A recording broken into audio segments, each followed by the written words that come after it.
Hey, good day, everyone. Of course, it hasn't been a good 2 days, two games for our Eagles so far this year as we blew a lead to the Washington football team, the team with no name, who should be called the Washington Football Club because, as my friend Zach and I talked about the other day, Washington FC sounds significantly better than Washington Football Team, but it is what it is. They were able to come back against us. Wentz only had a 72.5 rating in that game. He had a couple fumbles, one that got recovered by the other team, and then he had two interceptions in that game as well, and only 270 yards.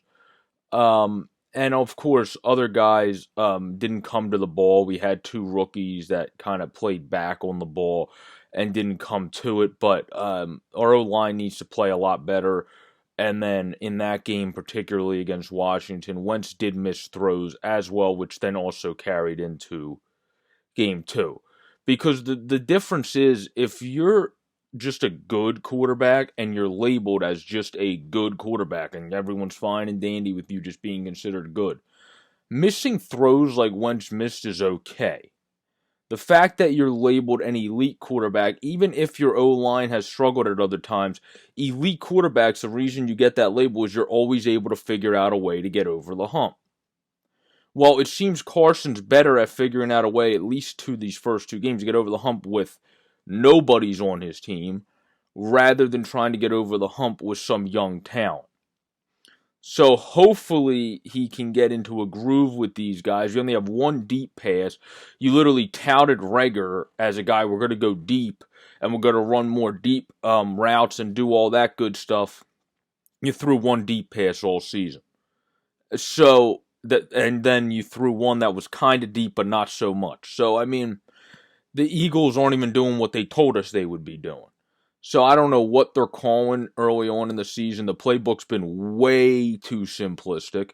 I mean, I think as fans, you can sometimes watch and know they're going to run it right into somebody or they're going to run a stupid screen that's going to go nowhere. I think, obviously, in game two, what helped our eyes a little bit was the fact that Sanders was back and killing it again. He had 95 yards. He had a touchdown. He did unfortunately fumble to start the game, but it was his first game back. Then he bounced back and had 95 yards. Well, early on in the game, I should say, and had 95 yards. And then Boston Scott mixed in a couple plays. Like Doug was kind of hinting at when I watched the Sportsnet Central one of these days, you have to learn when to throw away the ball. You have to learn when to not try to extend the play and all that stuff. Wentz tries to act like he's Superman sometimes, where before the ACL injury, he did some stuff like Pat Mahomes and Rodgers could only do. So, and now maybe you could throw in a couple other guys in there, but we'll keep it with Mahomes and Rodgers for now. And that's not what he's been doing lately. He's been a good quarterback at best from the start of last season until the end of last season. He started turning it on all of a sudden, which made him go back towards or into elite status, and then he's come back down to just being meh or good. So the issue with Wentz is in order to be an elite quarterback, you also can't be elite 7 of the games of the season. That still doesn't make you an elite quarterback. You need to be elite in at least, in my opinion, 90% of the games of the season. And that might even be generous, giving an elite quarterback 10% leeway to just have bad games. But I would say it needs to be in at least 90% of the season. What we're seeing from Carson right now ain't going to get it done. It's just that simple. Is our O-line playing amazing? No, but in game two, they really didn't play bad. Wentz took no sacks. He should have threw the ball away on other plays. He made dumbfounding decisions against the Rams. He didn't even have a touchdown. He had 2 picks, and he had a 56.5 rating.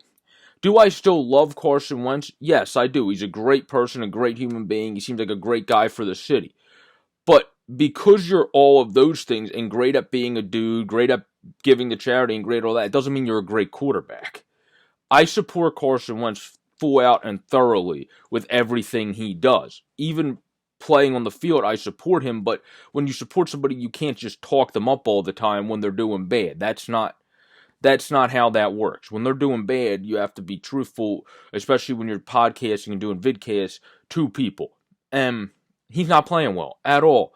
I mean, everybody in media around this town has hit it on the head. If you want to go anywhere, you need Carson. If you want to just be okay, you could probably use Jalen in his rookie season because he's a guy that's supposed to develop. But if you want to actually go anywhere in terms of coming back from 0-2 like the Eagles have done in the past and making a run in the playoffs, you're going to need Carson. Because you don't have Nick Foles, so you can't go back to that fallback option that we all love talking about when we were still on the team. So the Eagles need to figure this out. I think last game, my one player of the game would probably be D-Jack, who did step up that one drive. He especially made a bunch of throws. He had 64 yards. Reagor had 41 yards, but the issue here is Wentz isn't completing the ball really down the field. Like, we have a quarterback that has some of the lowest passes per attempt, and then he also has some of the worst QB ratings of the first 2 weeks.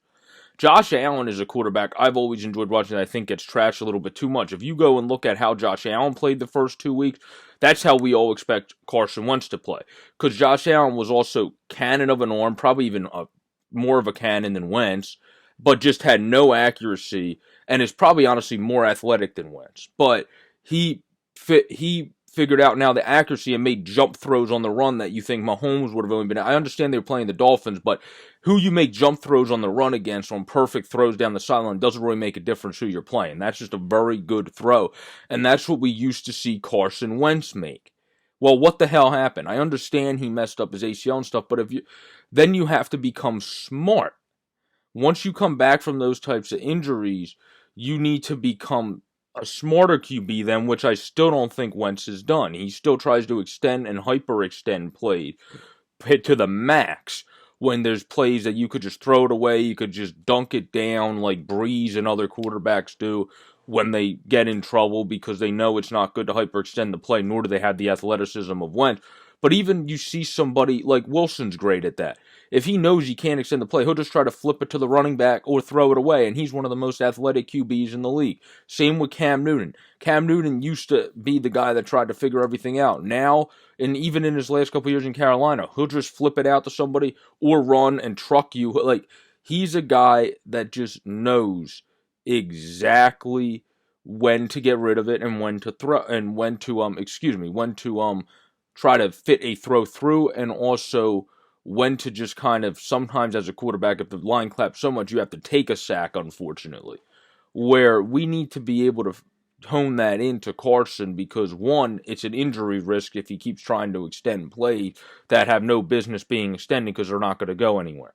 And two, it's not a good look for a guy that's getting paid $110 change million, is supposed to be an elite quarterback in the league, to be running around like a chicken with no head. So, does our O-line still need to play a bit better from game one? Yes, but game two, they didn't really play. Wentz didn't take sacks. He forced stuff on the couple plays that they were off, and if Wentz just didn't force stuff on a couple plays that the O-line was off, we would have possibly been in a different position in this game. Because as I said, D-Jack played well, and Sanders played well. Those are two guys you were looking to play well. Sanders you knew was going to play well, but D-Jack you were looking to play well when he came back and was really able to kind of get going this year. And in game two, he looked like he was able to really start turning the engine a bit. Hopefully that's good success. And then Reagor had a decent game of 41 yards. So those guys would be my stars. Sanders, Jackson, and Reagor would be my 3 stars for the Eagles of a losing effort because they actually put something together and looked good. Obviously, my stars of the game overall would be Darrell Henderson, who destroyed the Eagles as a former third-round pick with 81 yards, and Jared Goff, who destroyed the Eagles with 3 touchdowns and 0 interceptions for a 142 passer rating. Jared Goff's passer rating was 90-some points pretty much over Carson Wentz's. So that just goes to show Wentz really needs to get it going big time in order for this team to have a chance to get anything past my unfortunate prediction, which I hope becomes wrong. I want to be wrong on this, of this team being a 9-win team at most. If they keep playing like this and keep figuring out ways to lose rather than ways to win, they are only going to win 9 games. They might only win 8 games. But if you win 9 games, you should be able to most likely win the East with how inconsistent I think other teams would be. Like, let's be honest, Dallas won because another team blew it. They didn't really win because they did anything successful. They marched down the field once. They did an onside kick that the stupid Falcons, which when I went back and looked at that rule, you can pick it up as the other team before 10 yards. It's just nobody seemed to know that. And then the Cowboys guy jumped on it right away. There's a whole article that explains that you can pick it up as the receiving team before 10 yards, just not the kicking team. So I don't know what the hell the Falcons were doing. But anyway, this has just been a quick 10-minute and change video on the Eagles. We're going to start doing longer videos of me and Andrew Santangelo after Sunday's game that hopefully is a win against the Bengals. We're going to need Wentz to play a lot better because Joe Burrow has played very solid in his first 2 weeks, and especially last week as the only reason they were in the game against that Browns team. So we need Wentz to play a lot better. Otherwise, we're going to get out. He's going to get outbeat by, yes, a rookie stud, but still a rookie.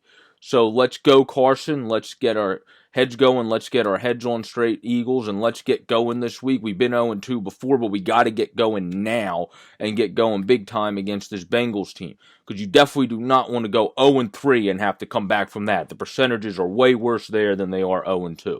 Have a great, safe, and pleasant week, everybody. This has been Joe Borat for Sports Fanatic News. Please like, comment, and subscribe, and hit the bell below. Peace out, everyone.